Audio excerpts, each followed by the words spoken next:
Welcome back to the my channel. আমি টিকপিকা blogger. কেমন আছো তোমরা? আশা করি সকলে খুব ভালো আছো, সুস্থ আছো। তো এই যে সকালে একটু বসিয়ে দিয়েছি কেক। তো কেক বানাবো বলে এই যে কেকের জন্য বসিয়ে দিয়েছি কেক। আর এখানে আমার ছেলের জন্য শিং মাছ রেখেছে, শিং না মাগুর, এত একটা মনে নেই, রেখেছে পুরো জ্যান্ত। আর আমার ছেলেকে এই যে একটু আঙ্গুর দেবো, চারখানে দিব, ওর ইচ্ছে নেই খেতে। একবার পাপাইয়া এনেছিলাম, পেঁপে দিয়েছিলাম, কিন্তু পেঁপে খাইনি বলে আমার ইচ্ছে নেই। তো সেটা মা আর আমি মিলে খেলাম। আর চলো দিয়ে দেওয়া যাক। উৎসব না হ্যাঁ নাও, খেয়ে নাও।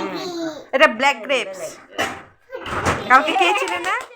তো ওসবকে একটু এই যে ফল খেয়ে দেখো দাদুর সাথে বেরিয়ে পড়লো একটু বেরু করতে। আর এইদিকে এই যে মা রোদে আচার দিয়েছে, একদম সিম্পল আচার। তো দেখে একদম আমার আচার খেতে খুব পছন্দ। তো এখান থেকে কৌটোর থেকে একটা আচার বের করে নিব। যদিও জানি যে হাত দিয়ে না স্পুন দিয়ে বের করতে হয়, কিন্তু অত আর সময় নেই। আচারটা দেখে কখন খাবো মুখে জল চলে এসছে।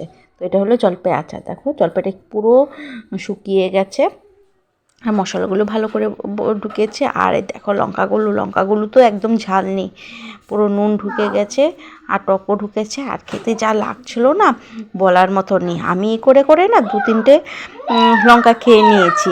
আর তোমাদেরকে একটু দেখাচ্ছি, এই দেখো যখন খাচ্ছিলাম বাবা কি যে ভালো লাগছিল বলার মতো নেই। আর লঙ্কা বলে যে লঙ্কা যে ঝালটা সেটা তো একদমই ছিল না, আর দুর্দান্ত লাগছিলো। তারপরে এখন আমি তোমাদেরকে ভয়েস মেসেজ মানে ভয়েস দিচ্ছি তো ভিডিওগুলোতে, তারপরে দেখে আমার মুখে অটোমেটিক জল চলে আসলো। তো ওই যে খেয়ে একটু হাতটা ধুয়ে নিলাম।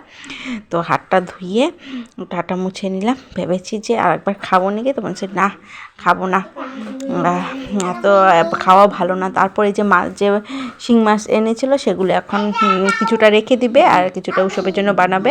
তো এই যে জলের মধ্যে একটু জল দিয়ে এটা ভরে রেখেছি, জ্যান্ত পুরো দেখতে পাচ্ছ নড়ছে। তো উৎসব এই মাছগুলো দেখে খুব আনন্দ পাচ্ছিলো, দেখতে পাচ্ছ তো যে ও লাফাচ্ছিল মাছগুলো, তো দেখতে খুব ওই আনন্দ পাচ্ছিলো। তো যাই হোক এইগুলো তো ছালি টুলি দিলে ছাইটাই দিলে তাহলে ভালো করে কাটা যায়, তো ছিল না।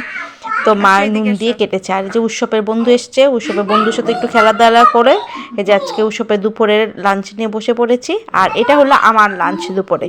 তো আমি উৎসবকে খাইয়ে দিয়ে ঘুম পাড়িয়ে দিয়েছিলাম, তারপরে যে আমি আমার লাঞ্চটা নিয়ে বসেছি। তো আমার লাঞ্চে ছিল দেখালামে মাছের ঝোল, আর স্যালাড ছিল, বেথো শাক ছিল, বেগুন ভাজা ছিল, আর ডাল ছিল। ডাল যেহেতু আমি নেইনি।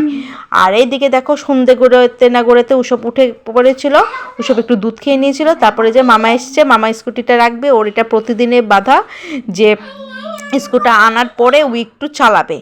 আর দুপুরে মামা হোক বা দাদু হোক বেরোনোর সময় একটু বেরিয়ে আসবে, ঘুরে আসবে মানে স্কুটার করে। তাই যে মামা এসছে, মামার সাথে একটু স্কুটারে চেপে তারপরে যে ওই ঠাকুর দিতে খুবই পছন্দ করে। ওর বয়স 2 বছর, কিন্তু ওই ঠাকুরের প্রতি এতটা ভক্ত। আর ওই যে ঠাকুর দিতে বসলে ওই চলে আসবে ধরে যে আমি হলোকে ঠাকুর দিব। আর ওই করতালি দিয়ে দিয়ে কৃষ্ণের নাম জপ করবে, সেটা ওই খুব পছন্দ করে। তো এই যে যেহেতু ওর দিদা দিচ্ছে বলে ওই সাথে সাথে বসে দেখো কি সুন্দর কৃষ্ণের নাম করছে। তো তোমাদের সাথে একটু মুহূর্তটা তোমাদের সাথে শেয়ার করলাম, আর তার সাথে শেয়ার করলাম গপুদেরকে একটু। তো দেখো ঠান্ডা পোশাকে ওদেরকে কেমন লাগছে। আর এখানে খুবই ঠান্ডা, আমাদের এখানে তো সেরকম ঠান্ডা নেই, কিন্তু এখানে ঠান্ডাটা ভালোই রয়েছে। তো যাই হোক আজকে ভিডিওটা এইটুকু, আর আমি ভিডিওটা বাড়াচ্ছি না, আজকে ভিডিওটা এইটুকু। আবার দেখা হবে আর নতুন একটা ভিডিওর সাথে। তো তোমরা ভালো থাকবো, আর ভিডিওটা কেমন লাগলো তোমরা অবশ্যই কমেন্টে জানিও। আশা করছি তোমাদের ভিডিওটা ভালোই লাগবে।